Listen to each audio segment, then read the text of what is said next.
Another day. Alright, guys. Well, I'm gonna go run some errands. Not necessarily errands, just a errand. Gonna head over to Harbor Freight. I need a 32 millimeter socket so I can adjust my chain, because it's getting a little loose. It's not terrible, but I can definitely tell it's getting loose. Hasn't affected the performance yet, which I don't mind. But I thought, while on the way there, why not just give some tips and tricks for new riders or beginners that are specifically starting on a 600. Whenever I was about to start riding, I did tons of research. It's very beneficial, especially whenever you want to get into it, just because there's a lot more people with more knowledge than you know? And why not gain more knowledge while you're waiting for a bike or while you have the bike already? Because why not? I mean, I don't really know where I'm going. I think I do, but... Alright, guys. Well, just wanted to talk to you guys about some of the tips and tricks that helped me get to where I'm at. I mean, I'm only 3 months into riding, but I still think I have some knowledge. And there was a lot of times where I would try to look up videos on how to get better at one thing or the other, but there wasn't really anything. And hopefully what I'm about to tell you guys can help you guys a little bit. All right, tip number 1, and this is probably my most recommended one, is go to the MSF course. I personally bought the bike before the MSF course, just because I didn't want to do the MSF course and not get the bike until 2 months later. I didn't really have a plan on when I was getting the bike. I just saw the deal at the dealership and pulled the trigger. I kept the bike for a minute in the garage. I waited till I took the MSF course to ride it. I mean, obviously, yeah, I turned it on and stuff like that, but I didn't get on it at all. I just kept it in the garage, set pretty, stared at it every single day, and that was about it. Didn't do any riding, just because I had no idea what I was getting myself into. I had no experience once again. My experience at the MSF course was actually really good. I really enjoyed it. I actually had fun there. My instructor was amazing. He was a pretty funny guy. And I passed with flying colors. I'm pretty sure the point system is, if you get no points, I'm pretty sure that's like perfect.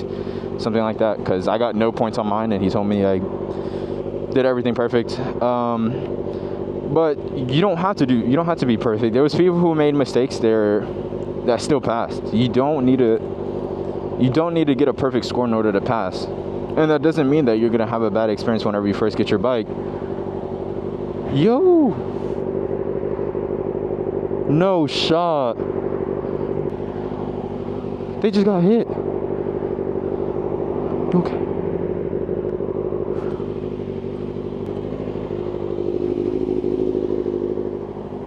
Sir, are you good? You good?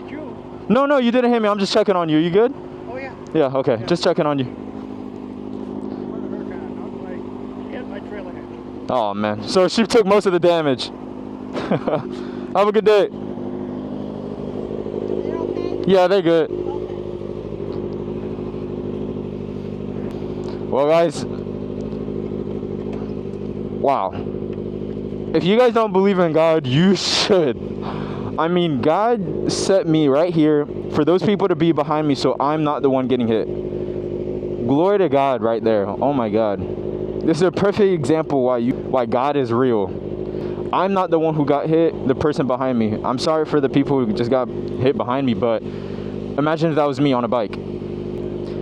I would have been the one on the ground having to pay for stuff and having to go through insurance with the people, but fortunately that wasn't me. Thank the Lord that was not me. Alright, back onto topic is I definitely recommend you to take the MSF course. you guys take whatever path you want, but I definitely think regardless which way you guys should take the course, yes, there are people who haven't taken the course and are doing just fine now, but why not pay the little fee just to take a course and learn by a professional, by an instructor? But going to the course and actually putting it into practice and doing it on a smaller bike like a Grom was definitely the better option than getting the bike and who knows what I could have done. Tip number 2 is getting familiar with your bike. And what I mean by bike is getting familiar with the controls. You just took the MSF course.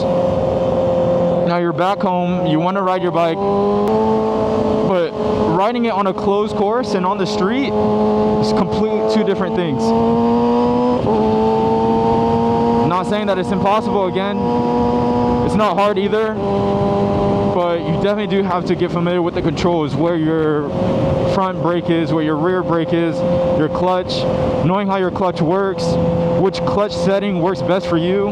For right now, I'm trying out 3. You could be on 1 or you can be on 6. It all depends on you. Everybody has their own preference. And you have to be the one to get familiar with that and try out new different things.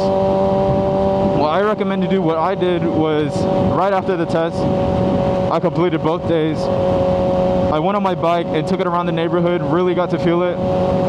And me personally, since I have the 2019s and up ZX6Rs, I'm not sure which other ones do, but I took upon myself and made sure I was in low power mode, not in high. If you're in high power mode, or if your bike doesn't have different settings, still doesn't matter, just be careful, please. But I stayed in low power mode for about the first week. And the first day, I just stayed in my neighborhood till I was comfortable to go on the street, and then I had my dad follow me whenever I first took it. I went to go get gas. And that was my first time on the street. And it's definitely a lot different, especially starting on a 600. Because you're going from a small 125cc bike, which that's what most of the bikes were at the MSF course, to a 600. I mean, I can do the top speed of a Grom in first gear on this bike. So you do have to learn the bike a little bit. It's definitely better that you practice in a neighborhood so you can get familiar and not panicking whenever you do get to the street. Once you get to the street and you make a mistake, it can lead to a crash. If you're just in a neighborhood, you might go down, but you're not involving other people, other cars that are capable of hitting you. Tip number 3 is going to a lot and practicing slow speed maneuvers. In my opinion, going fast is not hard at all. I can go straight all day long. It is not hard at all. Yes, you have to shift the bike, but you have to do that regardless. That's something that everybody has to learn. But slow speed maneuvers is what can set you better than everybody else around you. Going to a lot and practicing low speeds is crucial. Whenever I first started riding, I tried not to take U-turns just because I was scared and I knew they were hard. And once again, it's a big difference. Like the MSF course, the Grom was a lot lighter than the 600. Going to the lot and actually feeling how heavy your bike is and trying to tip it into a turn. One of the drills that they had you do at the MSF course is completely turning the bars to the right or left and making the curve, but at a low speed. Doing that on a 600 is a lot harder. And I still am not the best to this day. I'm still go out there and practice and try to get better, because you can always become better. And somebody I recommend to watch is Moto Jitsu. He definitely helped me with the drills. And a lot of it is clutch work and throttle work. That's all it is.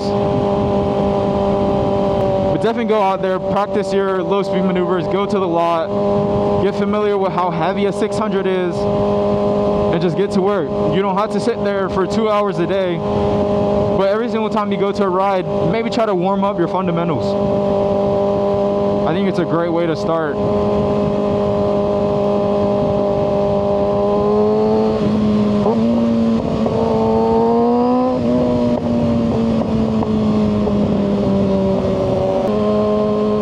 Number 4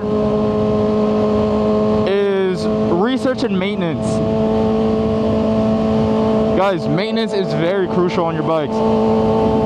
Maintenance can be the determining factor whether your bike works or not, guys.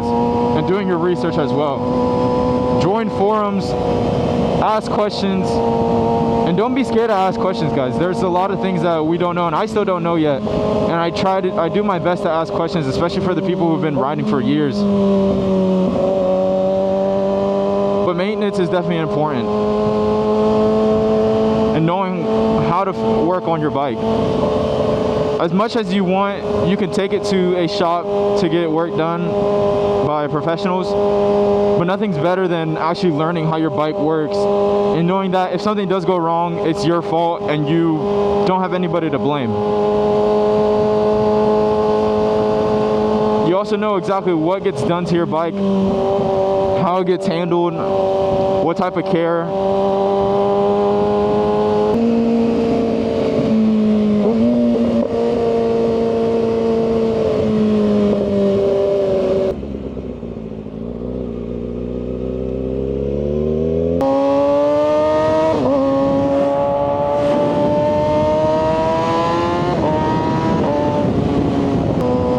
Tip number 5 is knowing that this is a progress, guys. This is a progression.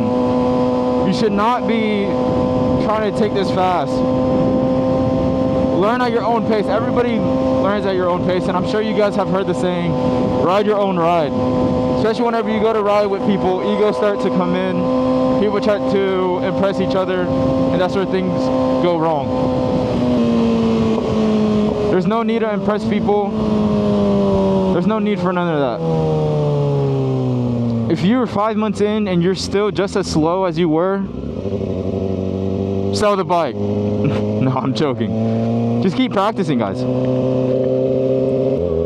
Just keep practicing. Like I said, go to the lots, practice your low speed maneuvers, learn from others, and all of these tips go hand in hand. And I think these tips you can kind of think of as a process as well, steps by step. Taking the MSF course, then going to the neighborhood, learning your controls, then going to the lot, practicing low speed maneuvers, researching your bike, knowing your maintenance. And all in all, it's just a progress, guys. There's no need to speed this up. Gain your confidence slowly. And the more you practice, the more confidence you get. This is where I need to be. Hey guys, at Harbor Freight. I'm gonna go inside, get what I need to get, and I'll be back.